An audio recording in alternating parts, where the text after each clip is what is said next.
folks. My name is Joe Biden.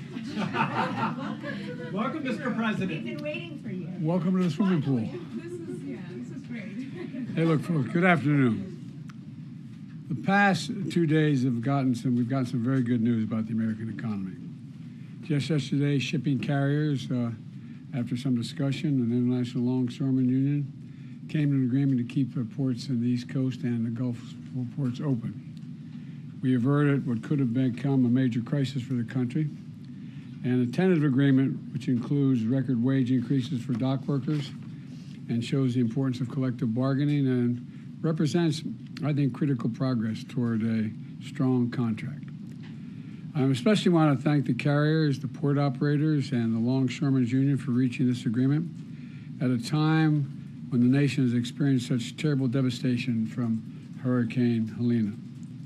It was truly a service to the American people for all these parties to come together to respond to our request to keep the ports open.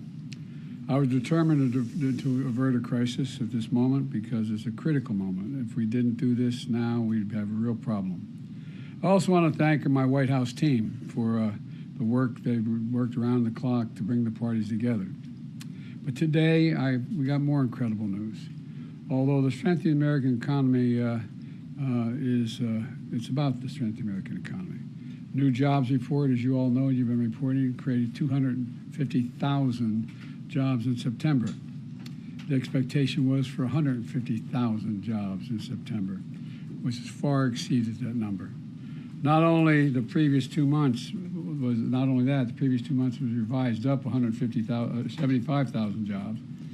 And from the very beginning, we were told time and again that the policies we were pursuing, we'd put forward weren't going to work, make things worse, including some of the other team are still saying they're going to make things worse. But we've proven them wrong. You know, we've told our we were told our American rescue plan was too big and it would crowd out private investment. We proved them wrong. We vaccinated a nation and got immediate economic relief to people in need.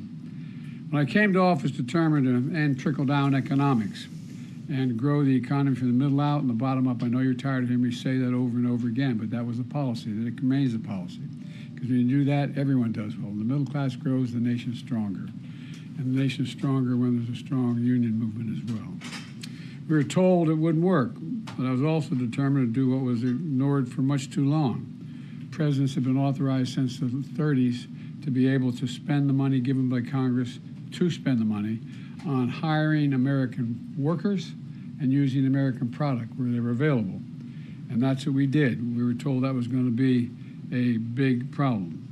But all the money I was authorized to spend by the Congress has gone to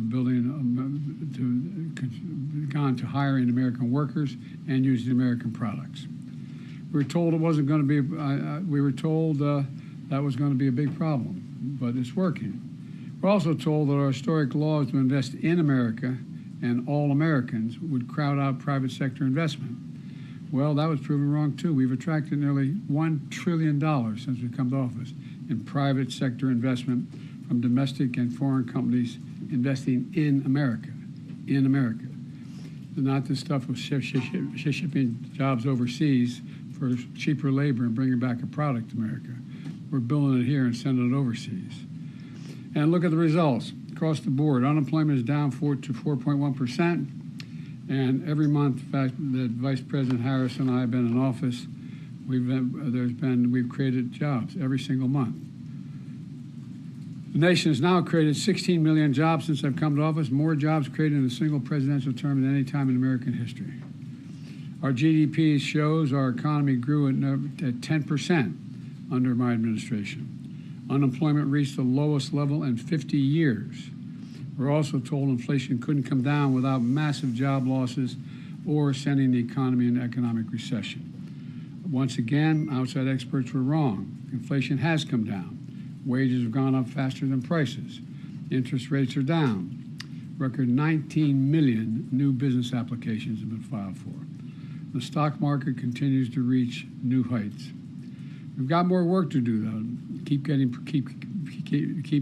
prices down, like more affordable housing extending what I've done for seniors and lowering prescription drug costs by letting Medicare negotiate the prices, make sure that's available to everyone.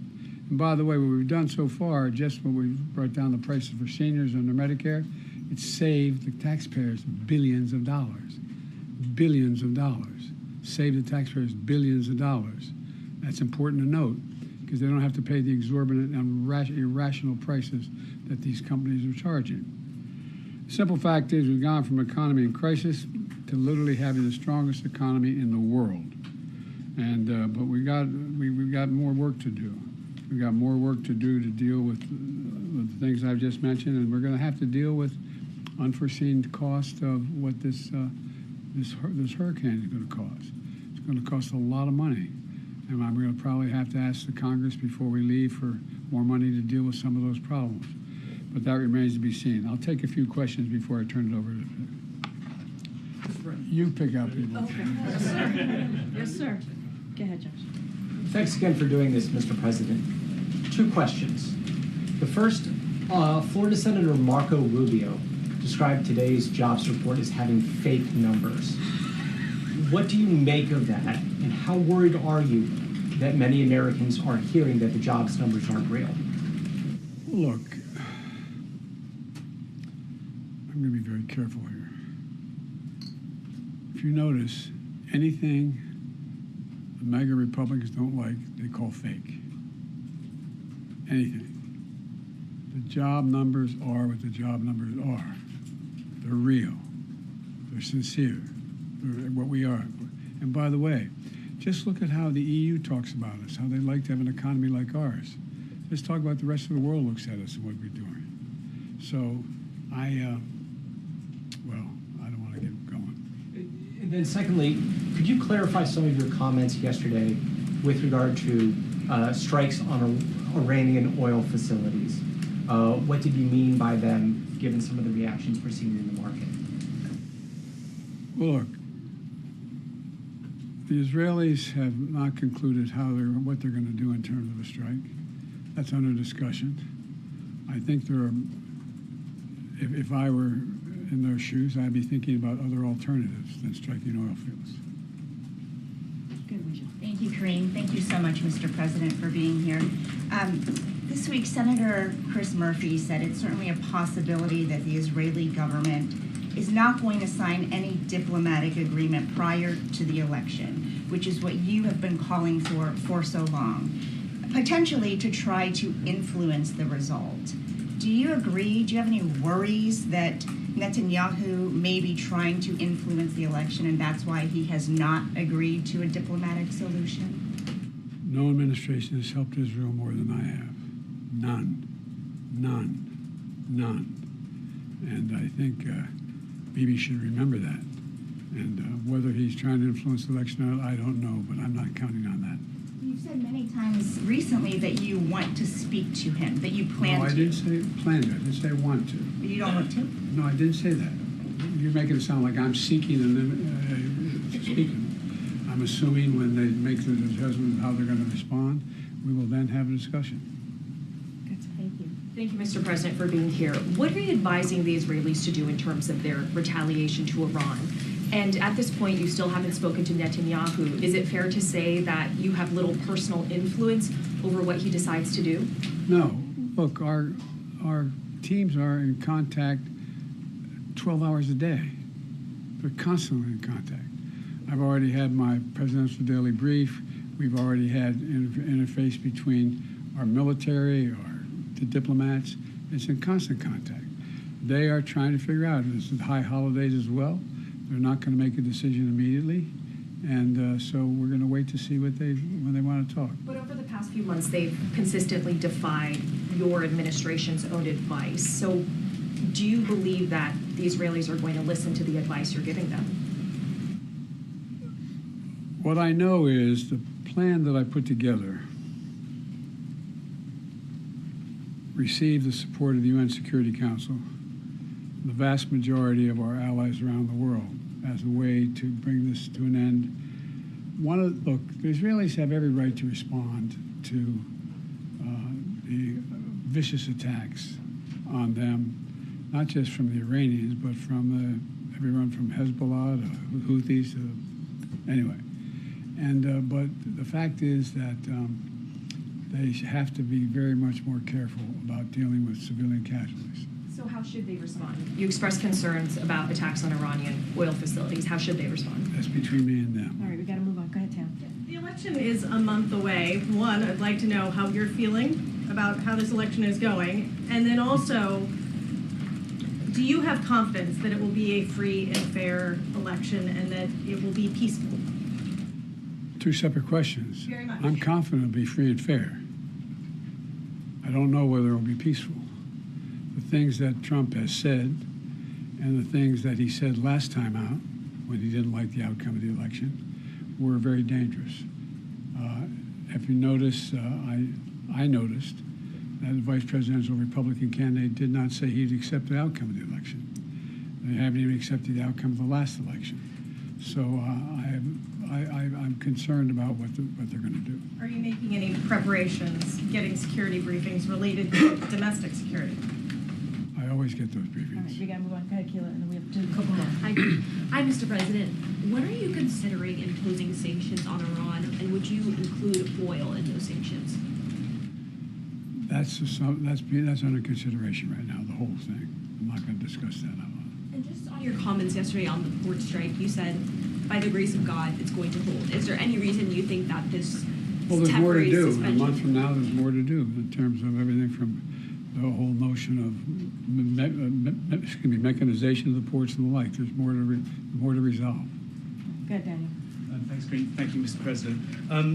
Last night you said that there's still a lot to do to avoid an all-out war in the Middle East. I mean, firstly, aren't we pretty close to that definition already? And secondly, what can you really do to stop that happening?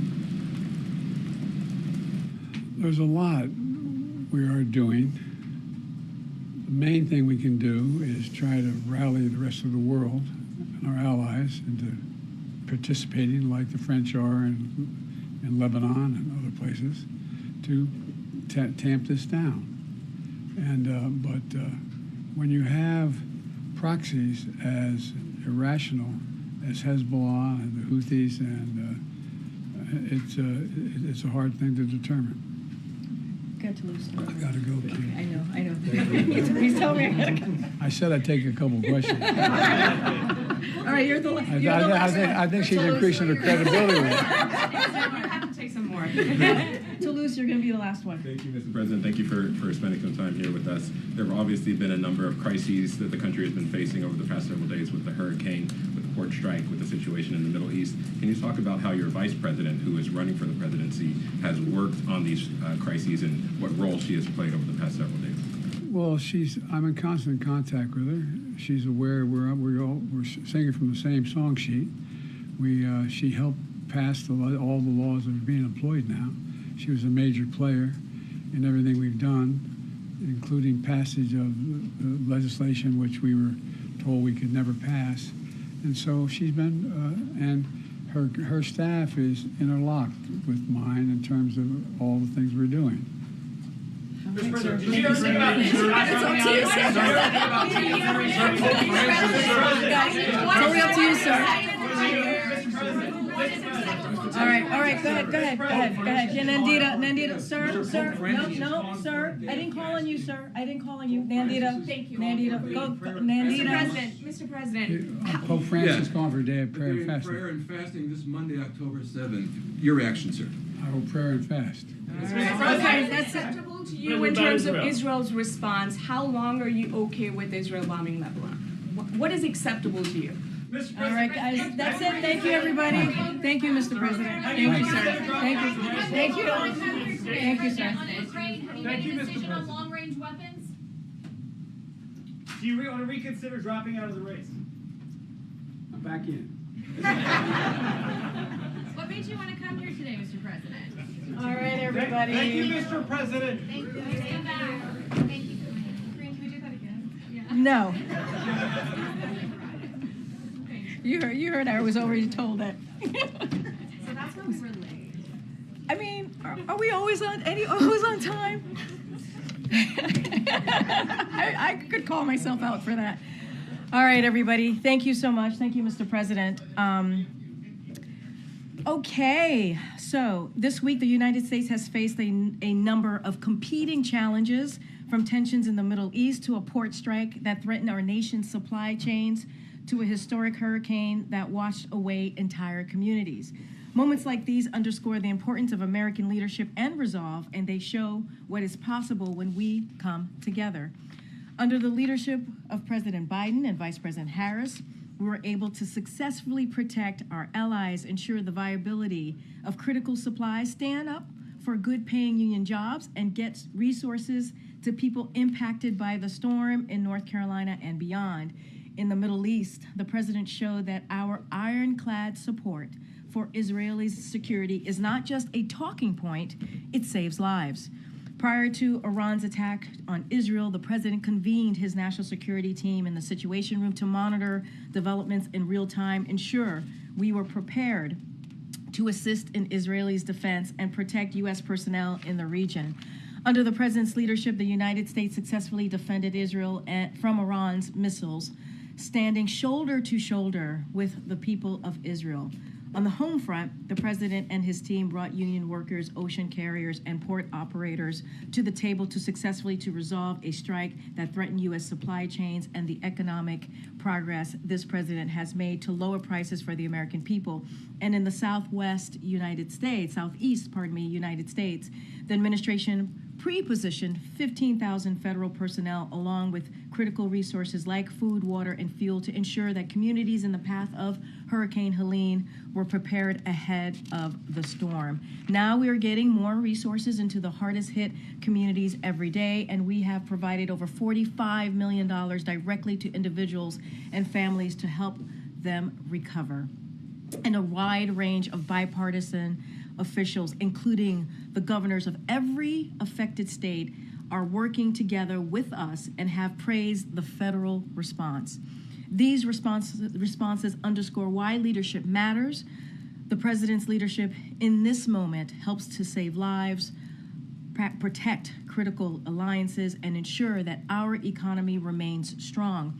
But more importantly, it proves that nothing is beyond America's capacity when we do it together. And really quickly, because I know you all asked for this, this is the week ahead. Next week, the president will travel to Milwaukee, Wisconsin to discuss his administration's work to replace lead pipes in the state and across the country through the bipartisan infrastructure law.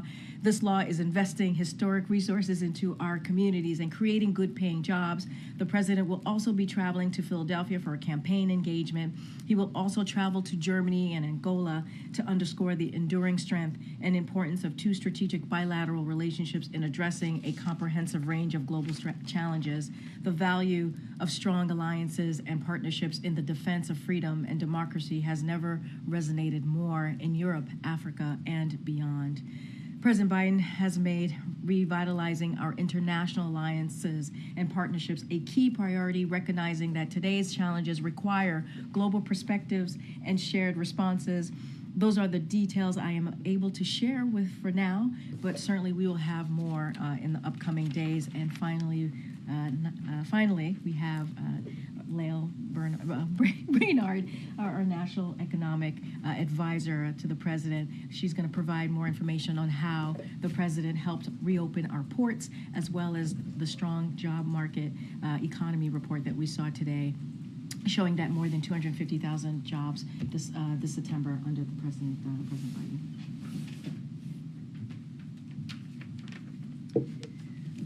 Well, thanks, Karine, and it's good to see everybody today. It is a good day for American workers and families. We saw more than 250,000 new jobs created in the month of September.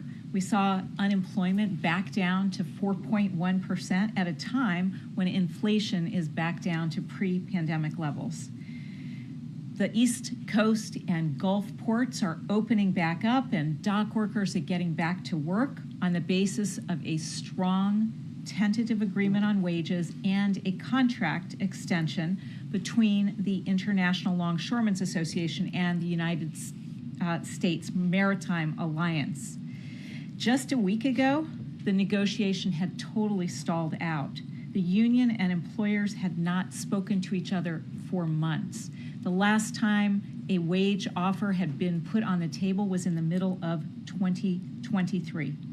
The president and the vice president directed us to get the parties back to the table to reach a good deal.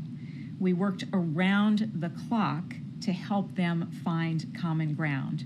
And the president was clear throughout that process on three things. We needed to get the union and the employers back to the table on the basis of a strong progress on wages, so nothing would get in the way of hurricane recovery. Taft-Hartley was off the table because collective bargaining works, and workers should share in the large profits of the ocean carriers, particularly after those dock workers sacrificed so much to keep goods moving for the American public during the pandemic. And as a result of the hard work that I undertook along with Secretary Buttigieg, Secretary Sue, a number of people in the White House, we are seeing dock workers get a fair share of the industry's record returns. We're seeing ports opening so consumers and businesses can get what they need, and we don't expect to see any effects on our economy or for consumers, businesses, and farmers because we have strong supply chains that we built in the wake of the pandemic. The president and the vice president have consistently supported the collective bargaining process. When employers and workers come to the table, they find a good outcome. That's a vastly different approach from previous administrations that might have busted unions and rolled back worker protections. And finally, I would simply say that the data that we're seeing, the data we saw last week, confirms that our economy is delivering for workers. All right, that'll take a couple of questions. Go ahead, Salome. Thank you so much for being here. Would you say at this point that the U.S. has achieved a soft landing? And if not, at what point will we be there? Yeah, I would say that, look, we have seen unemployment, the lowest average unemployment rate of any administration in 50 years, and we have seen inflation come back down to pre-pandemic levels. That is exactly the kind of growth that you would want to see. Growth has actually been revised up. It's been above 3% over the last year, and we're continuing to see very resilient consumers. So yes, that's exactly the kind of Goldilocks results that you would want to see. Good, Josh. Thanks again for doing this. If I can ask about an otherwise strong jobs report, you still had manufacturing employment dip by 7,000. What do you think is happening in the manufacturing sector right now? Is this a response to higher rates, or are you seeing something else going on? Yeah, so I think if you look more broadly across the administration, you have seen manufacturing jobs growing by more than 700,000. In contrast to the previous administration that actually saw manufacturing job losses even before the pandemic. And I think the right way to think about this, because we have so much new investment dollars from the Investing in America agenda, the right way to think about it is to look at construction and manufacturing jobs together. And there, what we've seen is continued growth. That construction workforce is hard at work with factory construction that is multiples of the previous administrations. That construction of factories is going to turn into the manufacturing jobs of the future. So we see that investment in today's economy, whether it be in chip manufacturing or clean energy, that's going to result in tomorrow's manufacturing jobs. Thank you, Karine. Just after the last Fed rate cut, do you think the administration has won its fight against inflation? So I would say if you look at the data on inflation, it is now back down to pre-pandemic levels. Don't forget, nobody said that could happen with a strong labor market. I think people just really need to go back and see some of the predictions. Nobody thought we could have the strongest recovery in our peer economies, strongest on jobs, strongest on growth, and get inflation down as fast as we did. And so that just shows that the president's investments and the focus on supply chains has really worked. And just to follow up on the consumer confidence numbers, I mean, there was an upward revision in August, but now it's down in September. I'm just sort of wondering if you can comment on that. Yeah, so I think the most recent Michigan sentiment numbers actually are showing strength. And, you know, if you look at what consumers are talking about, they're talking about good jobs, good job opportunities, and we've seen a lot of people moving into new sectors with better wages. And there is now a lot more confidence that interest rates are coming down, inflation is down, and that's going to enable consumers to feel more confident about investing in some of those bigger ticket items. Thank you. On the jobs report, the data also showed that the employment picture in July and August was also brighter than previously thought. For Americans who are concerned about the rate that they may pay on their mortgage or their car that they might buy, what do you see that doing to the path of interest rates going forward? You know, I think that we are now in a part of the recovery where inflation is back down, and that's really what is going to determine whether interest rates continue to fall. And market interest rates have remained low. Mortgage rates have come all the way down close to 6%. We anticipate, because inflation is back down, that that will continue to show through to market rates. And on the hurricane that ravaged the Southeast, what are your early indications of how that could impact economic growth and the jobs picture in November with so many in that region out of work? Yeah, so we do think normally with a hurricane of this size, with the devastation that it has caused in many communities, that it will affect the employment statistics for that month. But what we know is that generally you see the economy overall bouncing back very quickly, and the growth numbers really becoming sort of strong pretty rapidly because of all that rebuilding activity that we are committed to. Good, Jackie. Oh, that was my on interest rates, yeah. How concerned are you right now about the instability in the Middle East and its impact on oil prices? Yeah, so it is something that we track very closely. Obviously, prices at the pump right now, $3.18 on average. Not that I track it closely, but that is today's number, and below $3 in many states. We believe that global markets are well supplied and continue to expect that in the U.S. we'll continue to see those low gas prices. And of course, we have really effective ways of addressing some of those geostrategic volatility. We've used it in the past. We have the capacity to use it again. So right now, markets are very well supplied, and we anticipate them to remain so. All right, last question. No, Jared? Yep, I'll come in. No, I can go to Garen, too. A federal judge in Missouri issued an injunction blocking the president's student loan program hours after a judge in Georgia allowed it to advance. What is the White House's message to this dizzying legal battle, and that was lifted up as an economic policy, particularly closing the racial wealth gap? And what is your message to Black and Brown Americans who are really relying on this relief?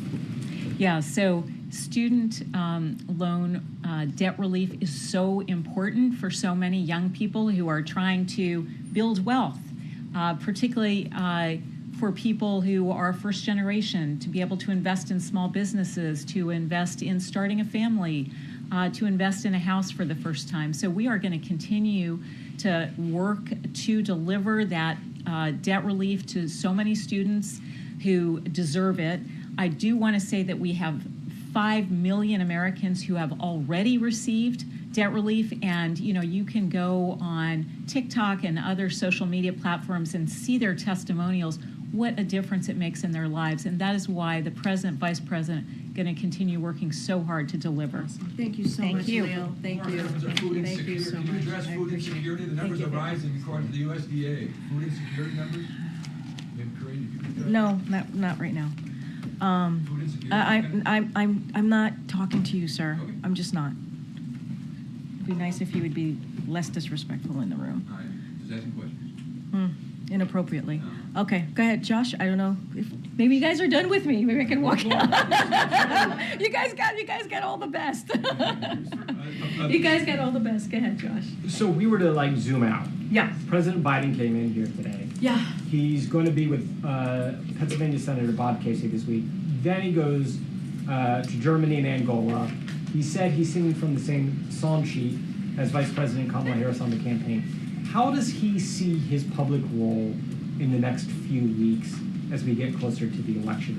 What's he trying to achieve, and how's he thinking about it? I think he's doing his job as president, right? I think that's the most important thing. I mean, I started off at the top, at least at this part of the program, where I said that we've had 3 major events happen this week. And what did the president do? What did the vice president do? They worked shoulder and shoulder to deal with these major events. Now we see a deal with the port, a negotiated deal with the ports. Obviously, that collective bargaining is extended until January 15th, which is incredibly important, especially in the midst of a hurricane that we saw, this historic hurricane that we just saw, Hurricane Helene. We see what's happening in the Middle East. The president and the vice president continue to have diplomatic conversations, if you will, to de-escalate, to deal with what we're seeing in the region, and the hurricane. You saw the vice president in Georgia, the president in North Carolina, South Carolina, Georgia himself, and also in Florida. Pardon me. And so I think what you're going to see is him continuing to do his job, working closely with the vice president. Look, before Hurricane Helene, President Biden was planning to campaign this week. And you heard me say he's going to go to Pennsylvania. He's going to go to Wisconsin next week. And so we have, you all have covered how much of a whirlwind week this has been. And so the president is going to be president. He's going to be commander in chief.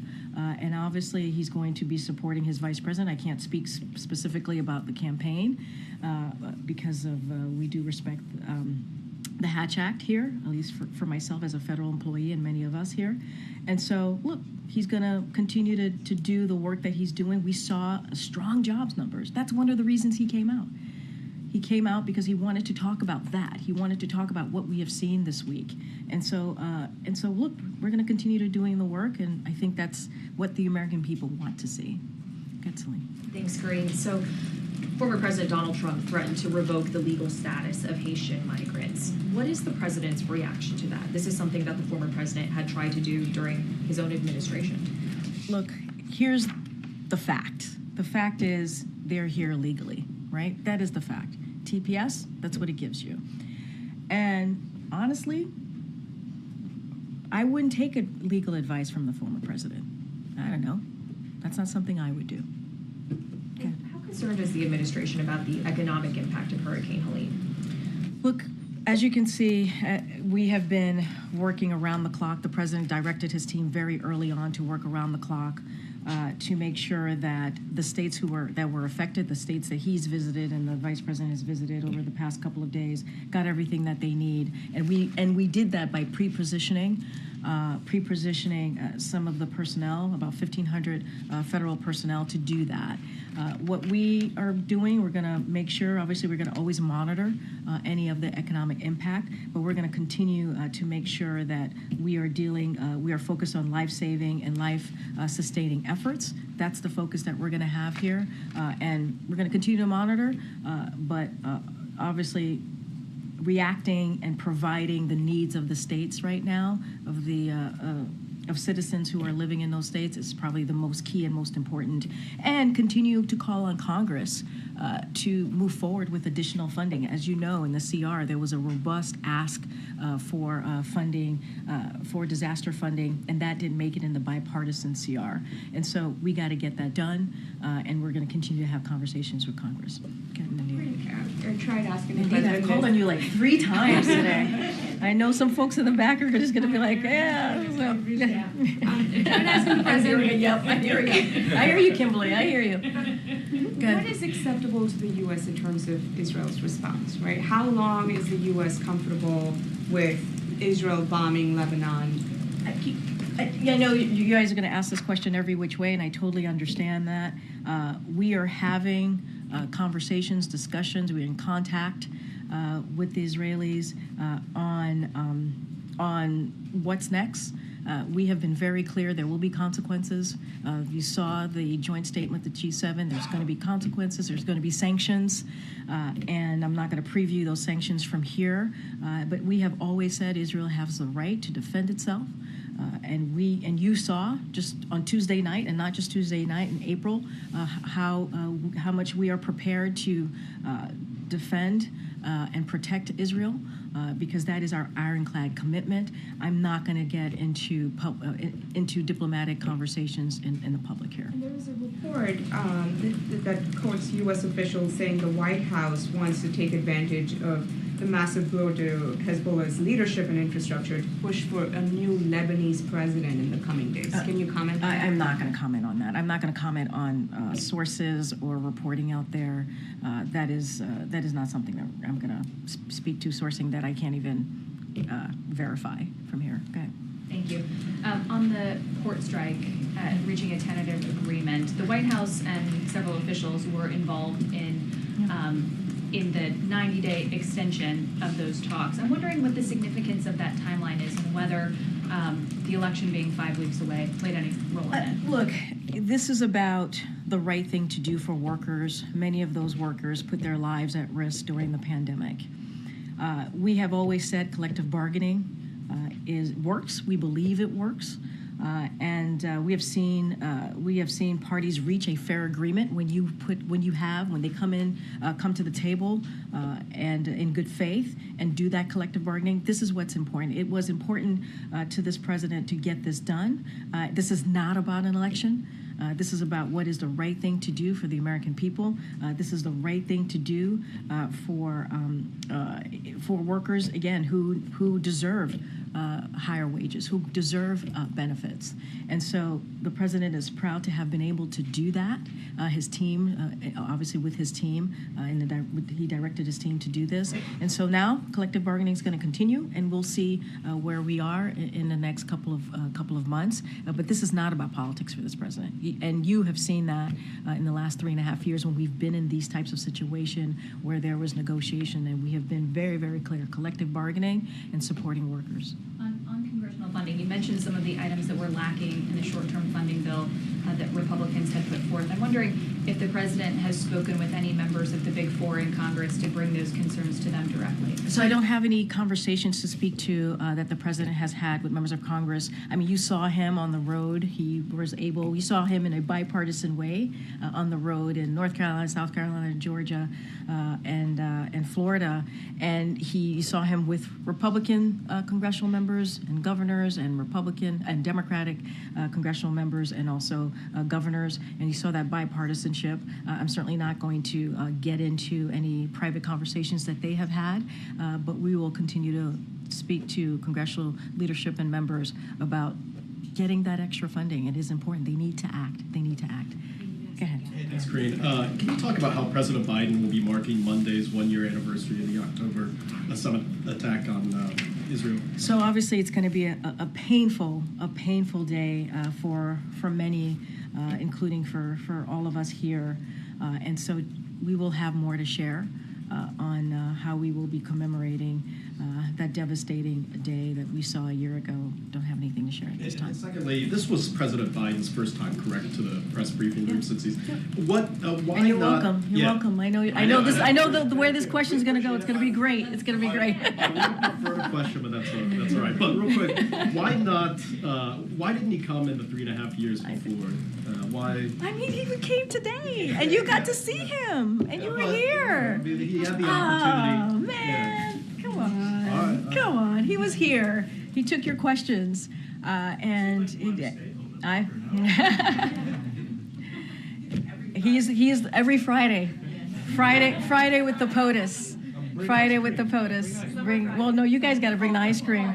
You guys got to bring the ice cream. Okay, I'm going to do a couple more. Go ahead. I haven't called on you. Go ahead. Thank you, Karine. I want to go back to Haitians and the TPS, but first, it's another week of misery in Haiti. There was this report from the World Food Program describing acute hunger. What more can the U.S.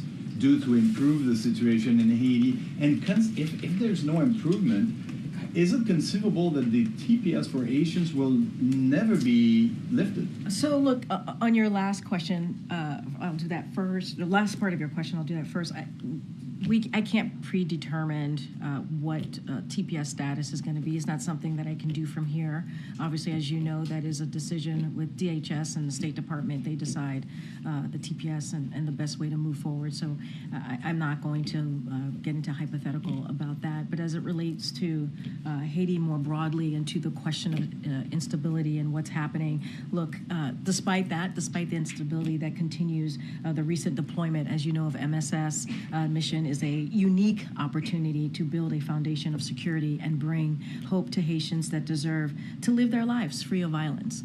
And so to that end, the United States has delivered well over $300 million to support the MSS mission while urging the international community to support that mission as well. The United States will continue to hold those undermining Haiti's institutions and committing serious human rights abuses accountable. That is our commitment.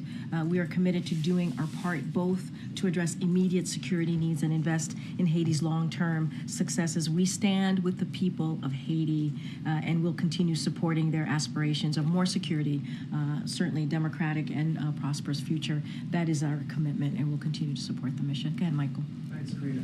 It seems as if the president's spoken with pretty much every governor in the affected. He has, that was affected in the region. But has he spoken with Governor DeSantis of Florida? Touche. Good point.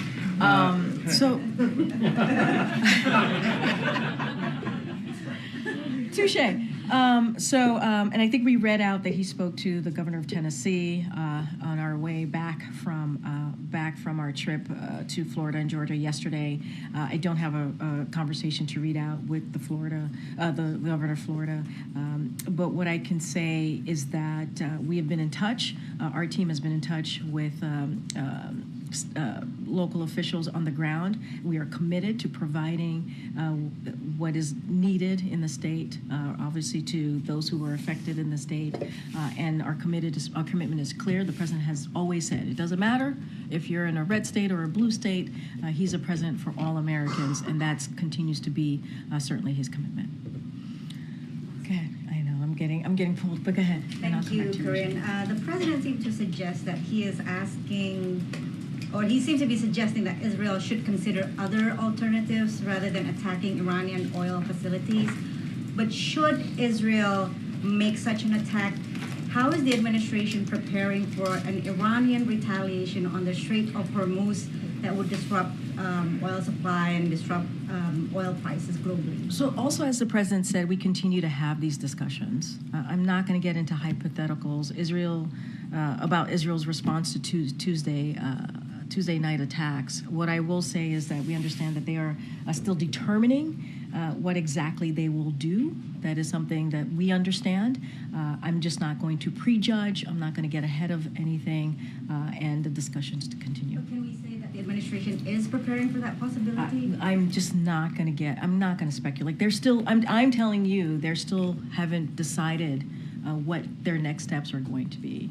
So that's what I'm saying to you. That's what we understand. I don't have anything else beyond that. Angola, on the president's trip, Karine, Amnesty International is criticizing the administration's, quote, silence on human rights violations in Angola ahead of the president's visit, calling out the administration's focus on private sector investment to counter China. This is obviously in reference to the Libido corridor. Can you give a response? Look, I mean, we get this type of question about human rights violations anytime he travels, and if that's going to come up, the president, as you know, has never shied away from direct conversation about human rights and democracy in any conversation. And I could expect that he will do the same in this upcoming trip, and so I don't have anything beyond that. But the president has never shied away from that, never shied away. Thank you, Karine. Does the administration have any concerns about how the aftermath of this storm could impact the vote, whether it's talking to the Postal Service about mail-in ballots that may not be getting to people, or impacting the infrastructure in these critical states? So look, we are using every available resources to help this community respond. That's what we're going to do and recover from this disaster. That is our commitment. That's what you've heard from this president. That's what you heard from the FEMA administrator and so many others in the president's administration. And certainly that means ensuring that Americans' voices are heard this November. And so that is our commitment. We want to make sure that people's voices are heard. And so any specifics on where the infrastructure is and what that looks like, certainly I would have to refer you to the state election officials on those, and cybersecurity and infrastructure and all of those pieces on what that looks like for them. But state's voice concerns to the administration? I cannot speak to that. I have not heard of that. But look, our commitment, again, is to make sure that the resources available so that community can respond to recovery and also get back on their feet and deal with this disaster. We want to make sure that Americans' voices are heard this November. That is important, and so, but certainly that is something that state elected officials can speak to more directly. But we're going to try and make sure they get back on the feet. I know I haven't called any yet. Thank you. Former President Trump is accusing the Biden administration of using FEMA funding to support undocumented migrants. How is the White House responding to that? I mean, it's just categorically false. It is not true. It is a false statement. And look, the fact of the matter is, I think Washington Post fact checker did a piece, and the headline recently, just moments ago, not too long ago, and the headline was, "No, Biden did not take FEMA relief money to use on migrants, but Trump did." I'll leave it there. Secretary Mayorkas had said earlier this week that he was concerned that FEMA didn't have enough funding until the end for the rest of the hurricane season. Now that President Biden has seen the damage firsthand in the Carolinas, Florida, Georgia, heard him say at the podium he may have to call Congress back from recess. What exactly is he waiting for to be able to make that call? Look, here's the thing. We put forth a pretty substantial, robust, I mentioned this moments ago, to be part of the CR. We were disappointed that it was not part of the CR. And if congressional Republicans were serious, if they were really truly serious about doing something for the communities that was impacted by Hurricane Helene, they would join us in calling for additional funding. This is what we've been doing. And so if they're serious, they would get to work and get that done, just like with the border. If they were serious about the border, they wouldn't vote against their own bipartisan proposal that they worked with us on. They're against it now. They weren't. They would move it forward. It would actually start fixing the broken system that we're seeing right now. And, you know, they can, if they really want to help us in dealing with what we're seeing, whether it's at the border or getting more funding for disaster monies that's going to be needed to get into the communities, they should be serious. Congressional Republicans need to get serious here, and they're just not. Just a quick question on the port strike suspension. Is the White House going to continue to be in touch with ILA and sort of support those negotiations as they continue? I think, look, there's congressional collective bargaining continues. I think that's really important. That's what we're seeing, and that's what we want to continue to see. And so we will be in touch as necessary. But I think what's important is they came up with an agreement. That's because of this president's leadership, and the way to get this done is continuing that collective bargaining, and we believe that certainly works. Thanks, everybody. All right, have a great weekend. Thank you.